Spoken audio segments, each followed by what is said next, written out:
오늘은 삼위일체 하나님, 이런 제목으로 말씀을 상고하겠습니다. 오늘 읽은 성경에 하나님과 예수님과 성령님의 축복의 메시지를 선언한 내용이 기록되어 있습니다. 우리 자녀들, 어린이, 청소년, 청년들이 삼위일체 하나님의 예비하신 복을 마음껏 받는 그런 자녀들이 될 수 있기를 주님의 이름으로 축원을 드립니다. 우리 어린이들이, 오늘 어린이 주일인데, 어린이들이 하나님의 능력에 붙들림 받고 하나님에 의해 쓰임 받기만 한다면 놀라운 기적을 이룰 것입니다. 보리떡 5개와 물고기 2마리가 예수님의 손에 붙들림 받을 때 5,000명을 먹이고도 12광지가 남는 기적이 일어났다는 거예요. 지금 비록 힘도 없고 나약해 보이는 어린이들이 예수님의 손에, 삼위일체 하나님의 능력의 손에 붙들림 받는다면 그 어린이들이 앞으로 대한민국을 먹여 살리고 세계 인류 국가로 세우는 인물이 되게 될 줄로 믿습니다.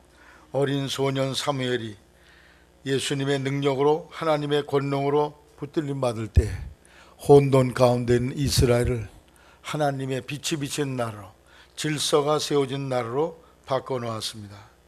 다윗이, 요셉이, 모세가, 베드로가 하나님의 능력에 붙들림 받을 때 하나님에 의해 이 역사에 획을 긋는 큰 인물이 되었던 걸 볼 수가 있습니다. 아브라함 링컨 대통령이 하나님의 손에 붙들림 받았을 때 하나님의 거룩한 뜻을 이루어서 미국을 흑인 노예 해방을 시키는 기적적인 역사를 이루게 되었습니다. 우리 자녀들이 이러한 인물들이 되려면 3가지 중요한 사실을 알고 있어야 됩니다. 첫째로, 창조주 하나님에 대한 믿음을 가지게 됩니다. 따라하세요. 창조주 하나님.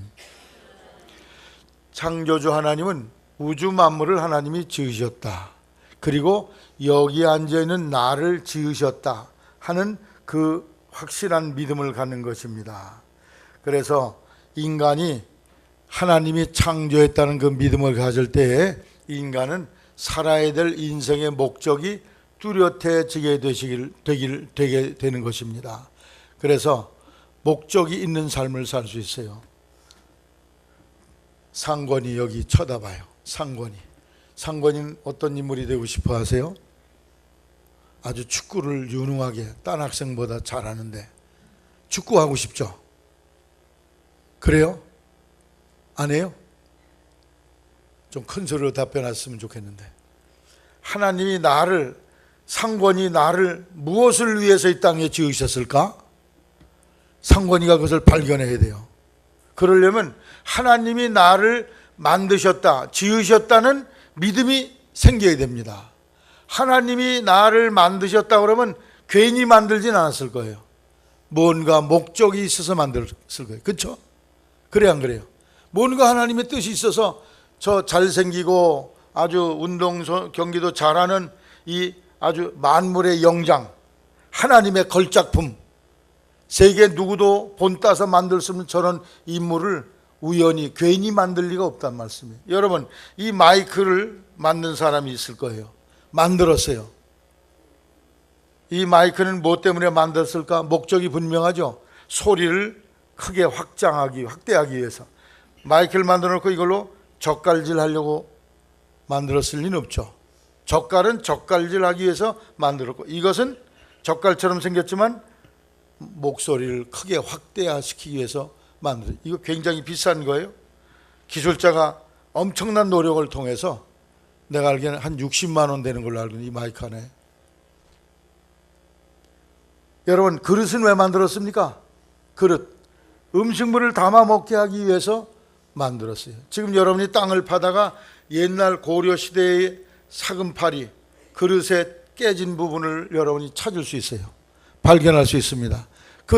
지금은 깨져서 땅 속에 들어가 있지만 그것을 도기공이 만들 때는 무언가 목적이 분명히 있을 것입니다. 그래서 아주 정교한 그런 자기 그릇을 만들어낸 거죠.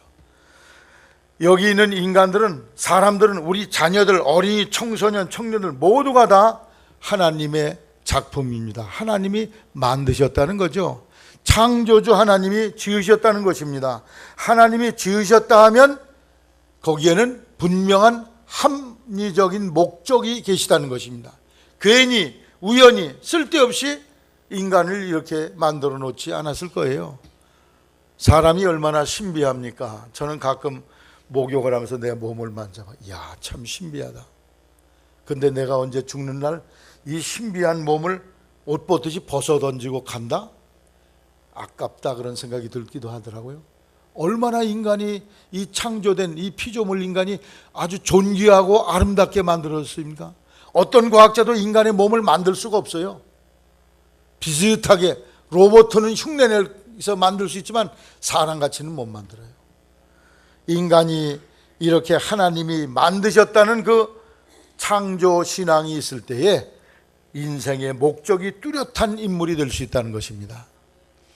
어떤 분이 쓴 책, 제레미 테일러라는 사람이 쓴 책을 제가 읽어보니까 공기의 구조는 우연인가, 그런 내용이 기록되어 있어요. 여러분, 여기 공기 중에 지금 산소가 20%가 있고 또 질소나 기타 가스가 80%가 있어요. 그래서 우리가 이렇게 숨을 쉬고 1분 동안에 몇 번 숨을 쉬나요? 한 20번 쉬나요? 숨을 쉬면서 이렇게 사는데, 만일 거꾸로 이 공기 중에 산소가 80%고 질소나 다른 가스가 20%면 산소가 4배나 많아지잖아요. 그러니까 숨을 지금보다 4배나 천천히 쉬어야 돼요. 쉬었다가 또 한참 있다가 또 한 번 쉬시면 돼요. 왜? 한 번 쉴 때마다 산소를 듬뿍 흡입하기 때문에. 그런데 성냥불을 딱 키면은 키자마자 여러분 손에 가서 붙어버려요. 불이 붙어버려. 불 화상을 입게 된다는 말씀이에요. 그래서 공기가 산소가 20%고 질소가 80%인 것은 우연이 아니에요. 하나님이 이렇게 설계를 해서 딱 산소는 20%만 되라. 그리고 그것을 지속적으로 아담부터 유지해 오고 계세요. 사람들이 산소를 많이 마셨으니까 19%, 18%, 10%, 5% 산소가 고갈되지 않도록 이 지구 땅덩어리에다 산소 자동 공급 장치를 만들어 가지고 꼭 20%를 유지하게 만듭니다. 산소가 적으면 숨을 이렇게 쉬어야 될 겁니다. 더군다나 담배 피시는 분들은 하나님께 감사하시기 바랍니다. 담배를 딱 켜서 담배 끝에다 대자마자 빨려 오는데 입을 띄워버려. 왜? 산소가 많기 때문에. 그래서 하나님이 산소를 20%로 해주신 거, 담배 필 때마다 하나님 산소 20% 주심을 감사합니다, 할렐루야 이러면서 피시기를 바랍니다. 뭐 담배 핀다고 지옥 가시는 거 아니에요. 뭐 필요할 땐 피세요. 그거 못 끊으시면 뭐 그것도 또 좋은, 본인들은 좋다고 그러시니까. 여하튼 하나님이 담배도 잘 피시도록 이렇게 딱 준비해 놓으셨어요. 지구와 태양의 거리가 지금 요대로 늘 유지가 되고 있어. 뺑뺑 돌면서 태양으로 점점 끌려가면 몇 년 안에서 다 오징어로 구운 오징어가 될 거예요. 우리가 점점 멀리 가면 다 얼어 죽어요. 햇빛에서 오는 거리가 멀기 때문에 해를 덜 받아서 결국에는 얼어 죽겠네. 딱 요거를 정해놓고 하나님이 더 넘어가지도 않고 더 가까이 가도 않게 요걸 지키고 계세요. 이게 우연일까요? 아닙니다. 우주 만물을 창조하신 전지전능한 하나님이 그걸 만드시고 지금 운행하고 지켜가신 줄로 믿으시기를 바랍니다. 이 교육관 건축을 하는데 설계도 책이 이렇게 두꺼워요. 거기 자세히 읽어봐야 되는데 제가 열심히 읽는다고 하는데 잘 읽질 못했어요. 거기 보면 나사 구멍을 몇 센치로 뚫어야 된다. 나사와 나사 간격은 몇 센치로 해야 된다. 아주 정확하게 돼 있어요. 그 설계도 그린 대로 여기 공사 기술자들이 와서 공사를 하는데, 제가 꼭대기층에 올라가서 전기를 이제 어디다가 묻어야 될까 그리고 쭉 조사를 하는데 땅이 모자라. 저쪽으로 한 60cm를 더 나가야 돼요. 저쪽에서 쟤도 그렇고 이쪽에서 쟤도 그렇고 보니까 65cm 정도를 덜 나갔어. 철이 덜 만들어 왔다는 말씀이에요. 그래서 이게 왜 원인이 어디 있는가 이걸 찾아봤더니 설계도에는 이 13m 90cm를 만들게 되는데 골조 공사는 13m 30cm를 만들려고 해놨어. 그러니까 골조하는 사장님은 골조 설계대로 13m 30cm를 잘라서 갖다 딱 공사를 해놓고, 그러니까 전기공사는 13m 90을 해놨으니까 거기다 맞추려니까 이 아구가 안 맞는 거예요. 다행히 그걸 발견하게 돼서 다행입니다. 그래서 여기 65cm를 이어 붙이기로 했어요. 꼭대기에다가.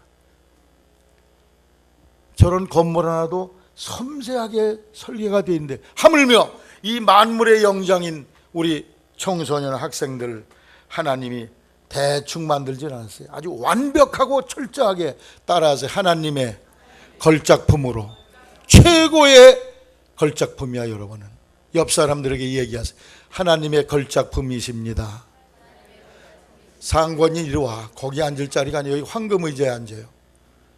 내가 우리 교육관 이름을 뭘로 질까 그러다가 골든 체어로 이름을 지으려고 그래요. 골든 체어 그 에듀케이션 센터, 영어로, 죄송합니다. 영어 써서 골든 체어 에듀.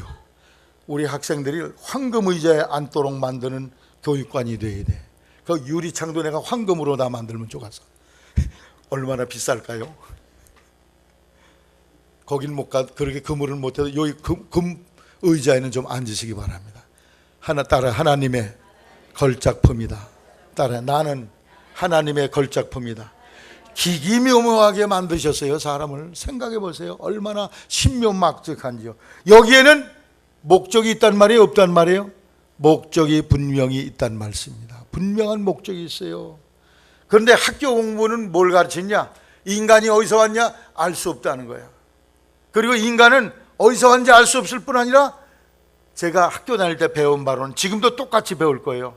인간은 어디서 왔는지 알 수 없는데 천둥 번개가 치면서 그 번개 뿌리에 의해서 유기물이 생기고, 유기물이 물속에 들어가서 이렇게 미생물이 돼서 자라다가 물고기가 되고, 물고기가 바닷속에 있는 게 답답하니까 지상에 올라갔다 왔다 갔다 하다가 폐가 생겨서 지상동물이 생기고, 그리고 바다는 들어가기 싫으니까 땅에서만 살다가 거기서 육상동물이 생기고, 코끼리, 원숭이, 고릴라, 이래서 그 후손이 인간이다. 그렇게 배웠어요. 학교에서는 그렇게 답을 쓰시기 바랍니다. 마귀가 얼마나 교묘하게 교육이라는 방법을 통해서 하나님 못 믿게 만드는지, 사탄의 술법이거든. 학교에서는 그렇게 답을 써요. 그러나 영적으로 우리가 미생물에서 왔단 말씀입니까? 아니에요.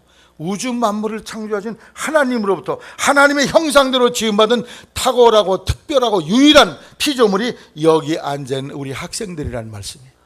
우리 학생들이 우연히 어디서 왔는지 모르고 갔어. 난 왜 살아야 되는지도 몰라. 그러니까 막 살아도 돼. 그래서 막가파가 나오는 거예요. 지금 막가파가 나오는 이유는 학교 공부가 막가파를 생산하는 양성소가 됐기 때문에 그래요. 어디서 왔는지 몰라. 막 살아도 돼. 이리 가야 될지 저리 가야 될지 갈 길을 몰라. 왜? 가는 길에 대해서 아무것도 가르치지 않으니까. 그러나 하나님이 만드셨다 그러면 가는 길이 분명해요. 목적이 뚜렷해져. 아, 하나님이 나를 이걸 위해서 만드셨구나. 왜 학생들이 목적이 없습니까? 있습니다. 얘는 꿈이 있습니다. 그 꿈 기껏 키워봐야 제 배나 채우는 일이지. 이기적이고 자기 중심적인 목표를 세우고 삽니다. 내일 모레 대통령 선거인데 너도 나도 하겠다고 16명인가 나왔어요. 정말 국민을 위해서 자기 목숨 바칠 사람이 있을까요? 자기를 살생성인해서 이 나라를 지킬 사람이 있을까요? 다 제 배를 채우고 제 패거리 채우려고, 배를 채우려고 하는 이들이 대다수인 걸로 전 생각됩니다. 안타까워요. 그런 엉터리 같은 것들이 나라의 지도자가 되겠다고 들썩거리는 사람들, 안타깝습니다. 인물이 없어요. 있어봐야 결국 자기 목적, 썩어질 육신의 이기적인 목적을 위해서 자기를 위해 사는 거예요. 그게 나라에 출세하겠다는 인생의 목적으로 그걸 삼고 있다는 것입니다. 진실로 공의를 행하고 정직하고 하나님을 위하고 이 세상에서 서로 사랑을 베풀고, 이러한 거룩한 목적을 위해서 우리 학생들이 살아야 되는데, 그걸 위해서는 우리 학생들이 하나님의 살아계심과 나를 만드셨다는 사실을 믿어야 돼. 김시우는 어떻게 생겼을까요? 몰라요. 하나님이 김시우를 만들었다는 믿음을 갖게 되기를 바랍니다. 어머니 뱃속에서 나왔죠. 어머니는 그럼 어디서? 할머니 뱃속에서 나왔죠. 할머니는 어디서 나왔죠? 그 위에 또 고조할머니, 그럼 그 꼭대기는 어디냐? 하나님이에요. 하나님이 만드신 거예요. 하나님이 부모님을 통해서 우리를 세상에 나오게 했지만 근본적인 첫 번째 하나님의 단추는 하나님이 만드셨다는 것입니다. 그러면 인생이 하나님이 만드셨을 때 그 목적이 무엇일까요? 성경은 그 목적을 분명히 말씀하고 있어요. 고린도전서 10장 31절, 그런즉 너희가 먹든지 마시든지 무엇을 하든지 다 따라하세요. 하나님의 영광을 위하여 하라.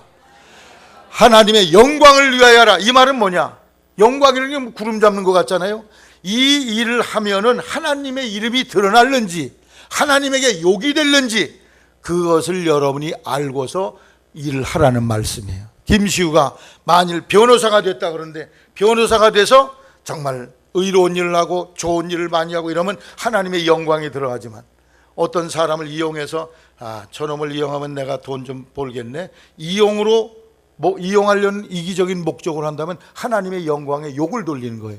똑같은 일을 해도 하나님의 영광이 드러날 수 있고 하나님께 욕을 돌릴 수도 있어요. 이사야 43장 7절에 무릇 내 이름으로 일컫는 바 곧 내가 내 영광을 위하여 지은 자를 오게 하라. 그들은 내가 지었고 만들었느니라. 따라하세요. 내 영광을 위하여 지은 자를 오게 하라. 그게 뭐예요? 인생들이 다 하나님의 영광을 드러내게 하기 위해서 지으셨다는 말씀이죠. 그래서 여러분이 무슨 일을 하든지 하나님의 거룩하심을 드러내게 되기를 주님의 이름으로 분명히 말씀을 드립니다. 이게 뚜렷해야 돼. 너 뭐 될래? 의사 될래요. 의사 돼서 그래 돈 많이 벌죠. 돈 버는 게 의사의 목적이 아니에요. 제 집사람 조카가 의사인데 한 달에 4천만 원씩 번디야. 11조 400만 원이 내면 좋겠는데 예배당도 안 나가요. 안타까운 일이지. 하나님의 영광은커녕 당신 배만 열심히 불리고 있어요. 예수님을 걸고 넘어지려고 바리새인 사두개인들이 때려 몰려와서 예수님, 이 율법의 첫 번째 되는 계명이 무엇이나이까 하고 질문을 했을 때 예수님이 첫째는 너희 하나님을 마음을 다하고 뜻을 다하고 성품을 다하고 힘을 다하고 에너지를 다해서 그 하나님을 사랑하고, 둘째로는 내 이웃을 내 몸과 같이 사랑하라. 이것이 율법과 계명의 아주 핵심이니라. 이렇게 예수님이 말씀했어요. 따라서 하나님 사랑하고 이웃 사랑하자. 이것이 인생의 목표에 드러나야 돼요. 내가 의사가 돼서도 정말 그 사람들을 위해서 애쓰고 수고하는, 저 구로동에 가면은 거기 있는 그 가난한 사람들, 외국인 근로자들을 위해서 지금 20년인가 30년을 의사 봉사하는 분이 계세요. 4천만 원은커녕 아마 400만 원도 못 받을 걸 내가 보기에는. 그분은 똑같은 의사인데 그래도 그걸 사명으로 알고. 할렐루야. 인생의 목적이 어디 있습니까? 돈 버는 데 있어요? 아니에요. 하나님을 위하고 예수님의 거룩하심을 드러내는 데 있습니다. 여러분, 퀴리라는 여자 과학자가, 남편도 과학자예요. 그 화학을 연구해가지고 어마어마한 석탄에서 라듐이라는 것을 아주 쥐꼬리만큼 발견했어요. 그것은 오늘날 여러분이 방사선 치료하고 그런데 귀하게 쓰이는 그런 요소인데, 그걸 특허를 내면은 돈방석에 올라가는 거야. 그냥 앉아서 평생 자손대대로 먹고 살고 대성하는 것인데, 고민했어요. 이걸 나를 위해서 특허를 낼 것이냐, 아니면 정말 온 인류에게 공짜로 나눠주도록 해야 될 것이냐. 고민하다가 온 인류 누구나 쓸 수 있도록 허락을 했어요. 할렐루야. 왜 그랬어요? 하나님의 창조의 목적을 발견했기 때문에. 나를 위해서 이것을 이용하는 사람이 아니라 온 인류를 사랑하는 마음으로. 그 사람이요, 그걸 연구할 때 얼마나 배고팠는지, 먹을 양식이 없어가지고 몇 달 동안을 무만 가지고 생활을 했대요. 무만 먹고 빵을 먹어본 적이 없다는 거예요. 그렇게 고생을 바가지로 하면서 그걸 발명했는데 그걸 남을 위해 줘요? 할렐루야. 이런 사람이 일어나기를 주의 이름으로 당부를 드립니다. 인생의 목적이 뚜렷해져. 우리 학생들의 인생의 표대가 뚜렷합니다. 어떤 시골에서 아들이 아버지가 밭을 쟁기로 가니까 으리야 소를 몰며 가니까 저도 한다고 쟁기질을 하는데 쟁기가 이리 갔다 저리 갔다 삐뚤빼뚤해요. 그래서 아버지, 어떻게 하면 아버지가 갈듯이 쟁기가 똑바르게 고를 켤 수 있나요? 그랬더니 아버지가 말을, 얘야, 나는 쟁기질을 할 때 그냥 눈앞에 땅을 보고 하지 않는단다. 저 벌판 건너에는 전봇대 있지. 그 전봇대를 바라보고 그냥 쟁기를 붙들고만 있으면 똑바르게 되는 거야. 일리가 있는 말씀이에요. 인생의 목적이 뚜렷해지게 되기를 바랍니다.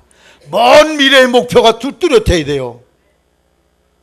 예전에 어떤 할머니가 농촌에 사시다가 시집간 딸이 오시라고 그래서 이제 도시로 갔어요. 서울에 가봤어요. 그랬더니 아이고, 농촌보다는 얼마나 아름답고 깨끗하고 좋은지 너무나 좋아라, 이렇게 생활하시다가 너무나 방 안에만 있으니까 답답하잖아. 밖에서, 시골에서는 밖에 나가서 일도 하고 그러는데 밖을 나갈 수가 있어야지.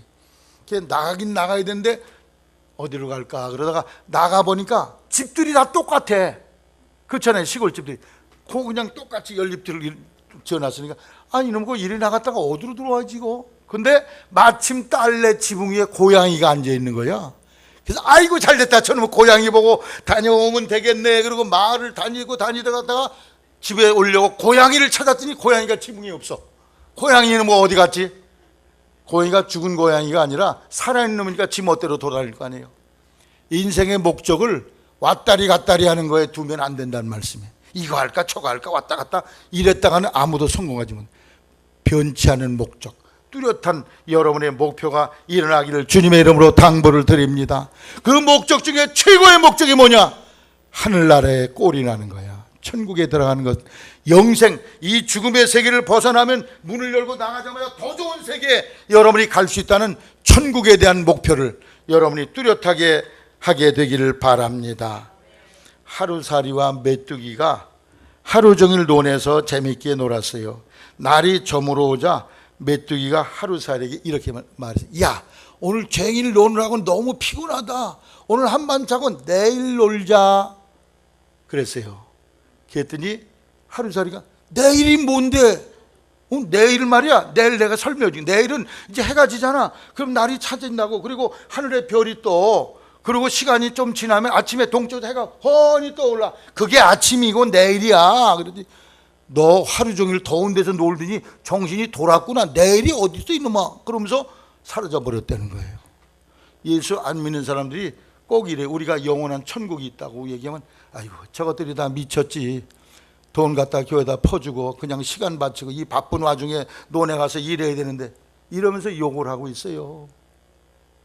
그런데 이 메뚜기가 개구리 오고 한참 재밌게 여름을 지나고 가을에 이르렀어요. 가을에 날이 점점 서늘해지니까 이 개구리가, 야야 메뚜기야, 우리 너무 재밌게 여름을 지났잖아. 이제 내년에 우리 만나서 놀자. 그랬더니, 내년이 뭔데? 내년이라는 것은 이제 날씨가 추워지고 낙엽이 떨어지고 아주 얼음이 막 얼면 우리 개구리는 땅속에 들어가서 겨울잠을 자고 따뜻한 봄이 되면 그때 다시 땅으로 나와서 노는 거, 그게 내년이야. 그랬더니, 야야 네가 여름을 너무 지나치게 재밌게 놀다 보니까 뿅 갔구나. 돌았어. 제가 돌았나 봐. 그러고 답변을 했다는 거예요. 여러분, 메뚜기는 내년을 이해하지 못해. 우리 예수 믿는 사람에게 영원한 세계, 그 세계를 설명해도 믿지 않은 사람은, 아이고 저 사람들이 다 정신이 돌았구만, 이러면서 안 믿는다는 말씀입니다. 그러나 우리 학생들에게 가장 중요한 인생의 목적은 바로 영원한 하늘나라가 있다는 사실을 발견하고 그걸 인생의 목적으로 삼게 되시기를 바랍니다. 변치 않는 목적을 가질 뿐 아니라 변치 않는 목적 중에 제일 흔들리지 않는 목적이 뭐냐? 영원한 하늘나라에 대한 목적이야. 내가 하늘나라를 향해 전진해가고 있다. 그 목적을 세우면 이 땅에서 자연스럽게 내 가는 밭 가는 길이 똑바로죠. 정의를 행하고 진실하고 정직하고, 이게 또 저절로 된다니까. 저절로 정직하게 살아라, 정의를 행하라, 이래서 되는 게 아니야. 그 목적을 향해 가면 이게 똑바르게 일항이 켜진다니까. 할렐루야. 여러분, 우리 학생들에게, 우리 자녀들에게 정말 창조주 하나님에 대한 명백한 믿음을 간직하도록 그렇게 양육하시기를 주님의 이름으로 당부를 드립니다. 두 번째는 예수 그리스도의 사랑을 발견하게 해야 돼. 따라, 예수님의 사랑. 예수 그리스도 십자가에 죽으시고 나를 살려주신 그 사랑을 깨달아요. 내가 하나님의 형상이지만 죄를 짓고 에덴에서 쫓겨난 죄인인데, 이 죄인의 죄를 용서하기 위해서 하나님이 나를 극진히 사랑해서 하나님이 대신 내 죄값을 치를 분을 세상에 보내줬어요. 그분이 예수님이세요. 그분이 내 죄를 대신 뒤집어 쓰고 저 십자가에서 못 박혀 죽으셔서 지옥 갈 나를 대신해서 지옥의 심판을 받으셨다는 이 놀라운 하나님의 사랑, 예수님을 통한 하나님의 사랑을 여러분이 발견해야 될 줄로 믿습니다. 하나님의 사랑의 길이와 깊이와 높이가 어떤 것을 여러분이 깨닫고 발견해야 여러분이 주신 그 목적이 하나님의 은혜에 감사함으로 하나님을 위해서 쓰일 수 있게 된다는 것입니다. 여러분이 예수 그리스도의 놀라운 사랑, 예수님의 놀라운 은혜, 이것을 뼛속 깊이 새길 때 인생의 목적을 세운 것이 하나님을 위해서 쓰이는 목적으로 그것이 발전되게 된다는 것입니다. 여러분, 어떤 은혜를 받으면 그 은혜 받은 것에 보답하려는 마음이 있잖아요. 여러분이 어떤 사람의 신세와 도움을 줘서 여러분이 오늘 성공했어요. 그러면 평생 그 나를 도와준 분을 잊지 않을 것 아닙니까? 그것처럼 하나님의 은혜와 사랑을 깨달으면 하나님의 은혜에 감사해서 그분의 뜻에 맞도록 내 인생을 살아가게 만든다는 것입니다. 그래서 그리스도의 사랑을 발견해야 돼요. 제가 신학대학 다닐 때 영어 교재로 쓴 책 속에서 이런 내용이 기록되어 있더라고요. 왜 하나님께서 이스라엘 백성들, 애굽에 있는 백성들에게 10가지 재앙에서 보호해 주시고 출애굽하게 하시고 광야를 지나 적과 꿀이 가나안 땅에 공짜로 들어가게 하셨냐? 거기에 대한 답변이 거기 써 있어요. 그것은 이렇게 하나님이 은혜와 사랑을 베푸심으로 이스라엘 백성들이, 거기는 이렇게 유식한 말로 써 있더라고, 도덕적인 응답을 하기 위해서 그렇게 돼 있다 그래요. 쉽게 말하면 그 사람들이 하나님의 놀라운 은혜로 10가지 재앙에서 보호받아서 애굽에서 홍해를 대로를 열어서 홍해를 그냥 건넜어. 그게 은혜가 얼마나 커요. 놀랍잖아요.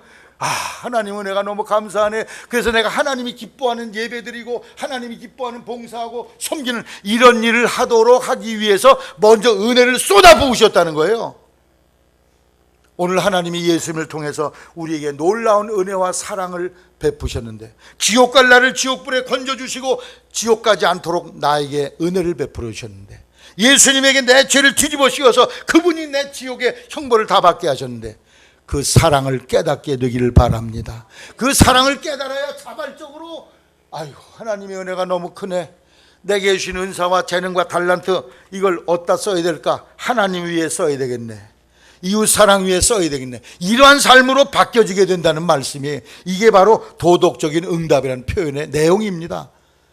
우리의 삶 속에 예수님의 사랑과 은혜를 받음으로 이러한 섬김이 있는 우리 자녀들 기르기를 주의 이름으로 당부를 드리며, 우리 학생들 청소년 되기를 주의 이름으로 당부를 드립니다. 여러분, 누가복음 15장에 탕자의 비유가 있어요. 1편은 그 아들이 아버지 돌아가시지 않는데 살아생전에 벌써 재산 나눠달라고 뒤쪽에다가 아버지가 견디지 못해 뚝 잘라서 하나 줬더니 이 녀석이 그걸 팔아가지고 나가서 서울 가가지고 허랑방탕하다가 알거지가 됐다. 그게 일부예요. 두 번째는 알거지 된 아들이 거기서 회개하고 뉘우치고 아버지로 돌아와서, 아버지, 나 같은 이런 후레자식이 없습니다. 나는 아버지의 아들이라 칭함을 받을 자격이 없으니 여기 집에 일하는 일꾼, 품꾼의 하나로 써주세요. 그렇게 아버지께 돌아와 간청을 했더니 아버지가, 그래 맞아, 이 죽일 놈아, 너는 그 마땅해, 그것도 해줄 수 없어, 이러지 아니하시고 무조건 끌어안고 입 맞추고 목욕시키고 가락질 끼고 새 옷을 입히고 신발을 신기고 상아지를 잡아서 온 동네 사람을 불러다가 잔치를 베풀어. 여러분, 우리 잃어버렸던 아들을 찾았어요. 그 아들이 황송한 은혜를 받은 거죠. 그렇죠? 자기가 해놓은 것에 비하면 아버지가 이런, 어쩔 줄 몰라. 이 아들은 어쩔 줄 모르는 은혜와 사랑을 받은 이 아들. 다음에 3부가 성경에는 안 기록되어 있는데 상상으로 우리가 생각해 봐요. 이 둘째 아들이 어떻게 살았을까요? 김시우 학생. 우리 아버지는 용서하는 게 제 버릇이네, 다음에 또 한탕 해야지, 이러고 있다가 돈 챙겨서 나가서 또 못된 짓 했을까요? 아니면 우리 아버지 같은 분이 없어. 나 같은 이 후레 자식을 말이야, 호로 자식을 이렇게 용서하고 아들로 삼아주고 말이야. 이럴 수가 없지. 아버지 은혜가 너무 감사해. 눈물 흘리면서 아버지가 시킨 일, 넌 갈아라 그러면 논을 그냥 1m 30cm 갈 걸 50cm씩 갈고 열심히 일을 했을까? 어떤 거예요? 열심히 일했겠지. 그래요. 아버지의 사랑과 은혜가 가면서 열심히 일을 했단 말씀이에요. 그게 그 아들의 삶의 후 이야기입니다. 오늘 하나님의 사랑, 그리스도를 통한 하나님의 은혜와 사랑을 발견하게 될 때에, 그걸 깨달을 때 여러분에게 주어진 재능과 능력을 가지고 하나님을 위해서, 의로운 일을 위해서, 선한 일을 위해서, 이웃을 위해서, 죄 배만 불리는 게 아니라 선한 일을 위해서 쓰는 인물이 되게 될 줄로 믿습니다. 그래서 성자 예수님의 은혜를 발견한 우리 학생들 되기를 주님의 이름으로 당부를 드립니다. 끝으로 세 번째, 성령 하나님. 따라해. 성령의 능력. 성령의 능력을 힘입어야 돼. 하나님이 주신 인생의 목적을 이루기 위해서는 우리의 힘으로는 부족해요. 하나님이 주신 능력을 여러분이 공급받게 되기를 바랍니다. 사람이 가진 능력은 100이라 그러면 하나님은 주신 힘은 만이요 10만이 돼. 그 힘을 받아서 여러분이 그 능력을 실행하게 되시기를 바랍니다. 능력을 받아서 그 임무를 수행할 수 있어야 돼요.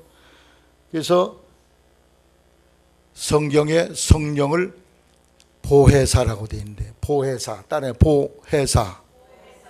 그리스 말은 파라클레토스라는 말이에요. 파라클레토스라는 말은, 파라란 말은 나란히 있다는 말씀이에요. 이건 법적인 용어인데, 내가 법적인 문제가 생겨서 어떤 재판을 받게 될 때 나가서 판사 앞에 서니까 말을 제대로 할 줄 몰라. 서는 이렇고 그러는 게 설명을 잘 못해. 그래서 내가 내 옆에 나란히 불러다 세운 사람이 있어. 변호사 있죠. 그 사람이 법적인 일을 잘하니까 아주 얘기를 잘해서 답변해서 내가 유리하도록 결론이 내려지게 됐다는 거예요. 그게 바로 파라클레토스야. 파라라는 말 들어간 말 중에 좀 징그러운 말이 있어요. 파라사이트, 패라사이트, 기생충이라는 말이거든. 요 놈들은 창자에 패라, 나란히 붙어 있다는 말이야. 들러붙어 가지고 우리의 피를 빨아먹는 흡혈귀들이거든. 여하튼 성령은 내 옆에서 나란히 계셔서 따라서 보호하시고 은혜 주시고 선생님이 되신다. 이 성령의 인도를 받는 삶이 되시기를 바랍니다. 성령을 받아야 하나님이 나와 같이 한다는 믿음을 가져요. 여러분, 제가 선풍기를 안 틀었더니 땀이 나네요. 아유, 시원하다. 근데 이거는 몇 분 붙일 수 있을까? 3분이나 5분 되면 이 팔이 아파가지고 이제 그만 붙여야 되겠다. 이거는 몇 분 붙일 수 있어요? 이거는 그냥 10시간, 12시간도 붙여. 24시간 1년 내내 돌아가 여기다 꽂아놓으면. 왜? 이거는 저 무한한 자연의 힘, 저 호수에 있는 물의 에너지를 가지고 전기를 만들어서 이걸로 움직이기 때문에. 사람의 에너지는요 한도가 있습니다. 한정이 있어요. 유한해. 그런데 하나님의 능력은 무한하다는 거예요. 따라해. 무한한 능력. 무한한 능력을 가지고 하나님의 능력으로 여러분이 목표를 향해 전진하게 되기를 주님의 이름으로 당부를 드립니다. 기도하세요. 하나님의 말씀 속에 하나님의 능력을 받으세요. 그러면 무한한 에너지가 여러분에게 임할 것입니다. 그래서 능치 못할 일이 없어. 할 수 있거든요. 무슨 말이야? 믿는 자에게 능치 못할 일이 없는지라. 어떤 건축가가 다리가 이렇게 뚝 떨어졌어. 그래서 한쪽 교각에서 이렇게 떨어져가지고 이놈을 들어 올리려고 하니까 이걸 들어 올릴 크레인이 없어, 세상에.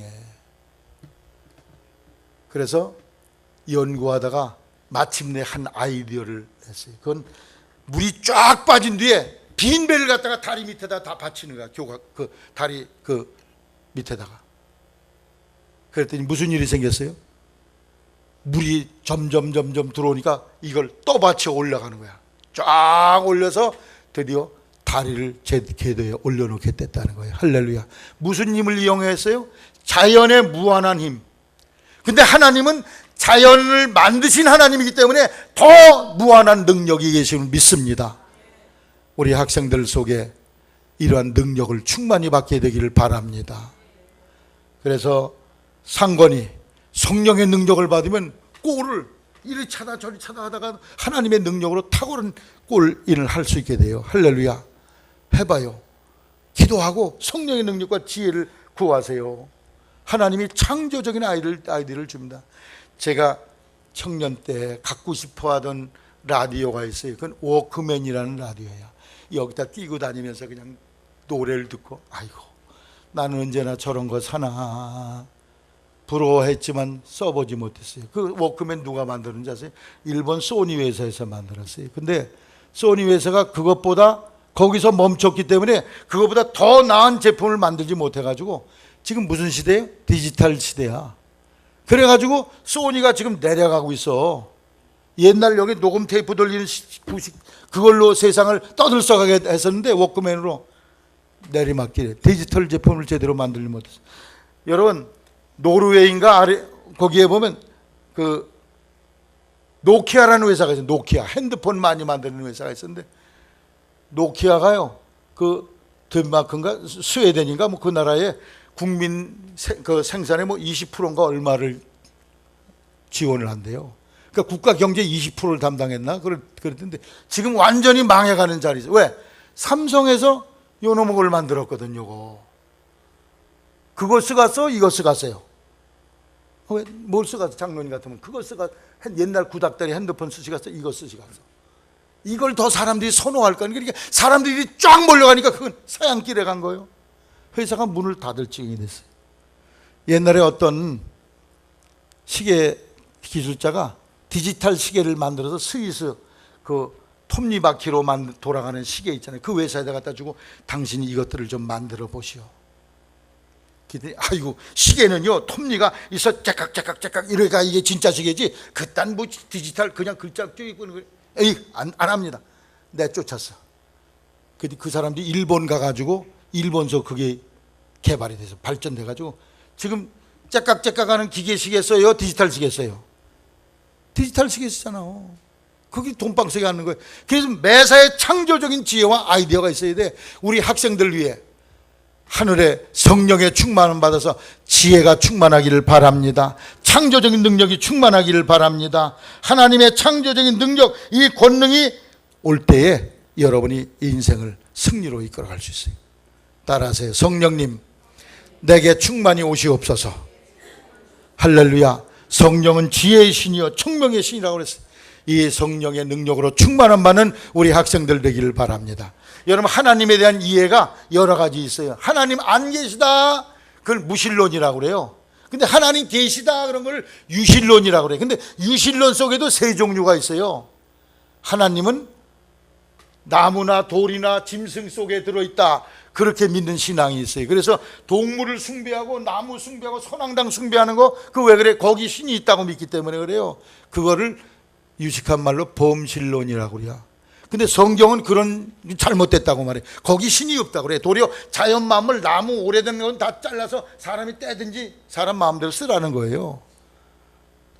둘째로 하나님은 저 높은 곳에 계시다는 거예요. 그것을 그리고 이 세상이 어떻게 돌아가는지 관심을 안 한다는 거야. 그것을 따라해. 자연신론. 자연의 원리를 만들어 놓고 그걸로 띵 굴러가라 그러고 하나님 먼 데 가서 이렇게 구경한대. 아, 잘 굴러가나 보다. 아이고 저것들 왜 저러냐 이러면서 구경만 하는 하나님. 그걸 무슨 신론? 자연신론이라는 거야. 그 시계를 만든 이 핸드폰 만든 기술자가 여기 있어요 없어요? 나와요. 나와 안 나와? 안 나오잖아. 고장나면 고치러도 안 와 이 사람이. 그래서 이거 한번 만들어 놓으면 기술자하고는 완전히 떨어져 있는 거예요. 우주 만물은 이렇게 떨어져 있다.